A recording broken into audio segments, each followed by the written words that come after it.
AOE tanking guide, the pull. Vigilance, the person you think will do most threat. This does not mean the person top of damage meter. For AOE tanking, just put it on an AOEer. Just as normal, use your Blood Rage, Commanding Shout, Shield Block, then Charge. Shield Slam for burst threat, or go in for a Thunderclap straight away. Either way, get Thunderclap or a Shield Slam off first, and follow it with the other.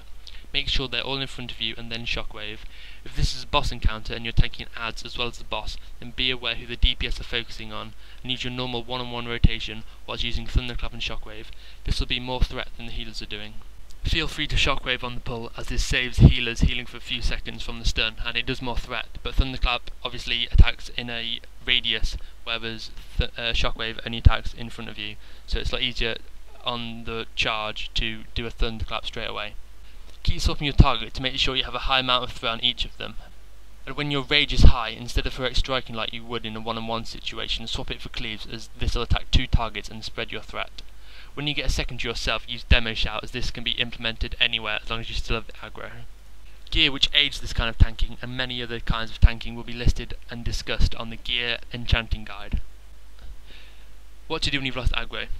You can either blame the DPSer, or you can instantly tab and taunt it, followed by a Shield Slam to make sure you have more aggro than the DPSer, or you can Challenging Shout if multiple mobs have run away, or if taunt is on CD, or there are in melee range, Mocking Blow or Concussion Blow, then taunt it when it's off CD.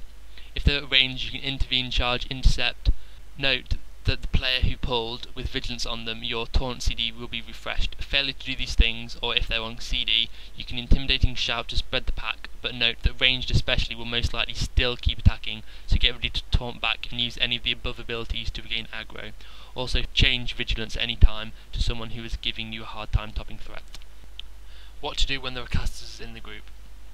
If there's one caster, it's pretty simple, just charge it and the melee in the rest of that group will come running towards you, and just treat them all as melee, because they're all in melee range and you can carry on with your Thunderclaps and Shockwaves. If there are 2 casters however, you want to charge the first one and Shield Slam it so it is silenced. 90% of warriors will have this talented, as the same talent, Gang Order, increases your Shield Slam damage by 10%. So you want to charge the first ad, use a Shield Bash which will silence it, then run towards the other ad. All the melee will run towards the other ad, and the silence ad will run towards you with the second ad. So all the ads will be with you, and you can carry on your normal rotation as they are all in melee range.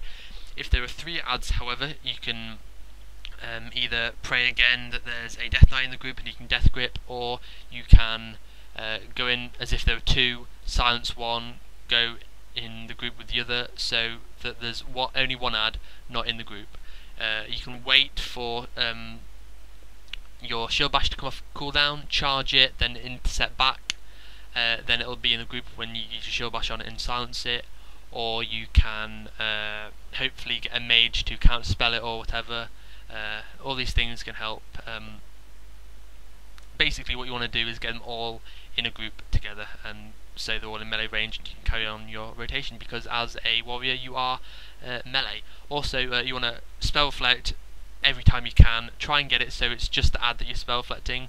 You don't want to waste your spell reflect on ads that are in melee range, because you're obviously going to get plenty of threat with cleaves and Thunderclaps and Shockwaves going out all the time. Also use your Heroic Throw, because that's a really good move for ranged attacks, as well as taunting every cooldown, because that obviously means that you're getting aggro, and it's great if you don't have aggro to taunt, then do a spell flick straight away. When there are 3 ads in a group, it can get tricky or fun. You can look at it either way. You can either pray that there's a Death Knight in your group and he can Death Grip the ad, or you can either line of sight them. This is when you would use a move like Taunt or Heroic Throw on one of the casters or anyone in the group. Run behind a corner. All the casters are melee, or run to the corner and around it. If you're waiting around the corner, then you can carry on with your normal AoE rotation and treat them all as melee, as they will all be in melee range. If they start coming in waves, especially if you run out of line of sight, not immediately, so the casters start casting for a couple of seconds and the melee obviously will run immediately. If the melee all run towards you, you can use a Thunderclap then, and Shockwave has a 12-second cooldown, so if you know that the casters are going to be 12 seconds or more, you can use your shockwave on all the melee adds. But if you know that the casters are going to be coming in within the 12 seconds, you want to save your shockwave for when the casters come, because you don't want to be left dry of all your cooldowns. And because if you use your thunderclap and your shockwave on the melee and the casters come, you've got to use things like mocking blow, challenging shout, and anything else you have on cooldown. And these are great abilities that you want to be trying to save. If there's a chance at all that there'll be an additional group that'll pull or anything like that. Basically, what I'd say is practice, do your 5-mans, try and do what I'm doing here at the moment, pulling a fuck ton. You're going to be trying to pull as many as you can comfortably. You can see here the shaman has no idea what's going on. Yeah, just, you know, if you are having problems, just tell your group to wait like 5 seconds, wait until you get 5 seconds of aggro, then it becomes so much easier. You'll see a lot of people, like beginner tanks, saying, oh, you just give me a couple of seconds to get threat, and that's fine, because they're either not used to it, they're not doing the rotation quite right, or they've not got their priority order sorted correctly, or if they're in really bad gear, they don't have a lot of strength on their gear, they don't have a lot of attack power. You don't really want to be, you know, worrying too much about this, nor do you, I don't know, some people say that hit rating and expertise is good. I will cover it in a later video, and it will be mentioned, but for now I'm not going to go on about expertise and other caps. Instead I'm just going to say that when your gear gets better, your threat will get better. When you get a new weapon, your threat will get better. When you get a new shield, your shield slams will be hitting better, i.e. your threat will be getting better.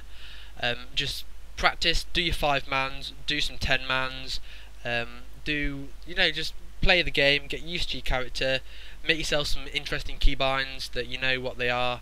Just keep playing, and best of luck. Thank you for watching this video. There will be links to other videos that I've done on the side. Feel free to click them. Thank you for watching, and if you liked it, please rate it high. If you didn't, rate it low, and subscribe if you want to see more. Thank you very much for watching. I've been TSW. Good day.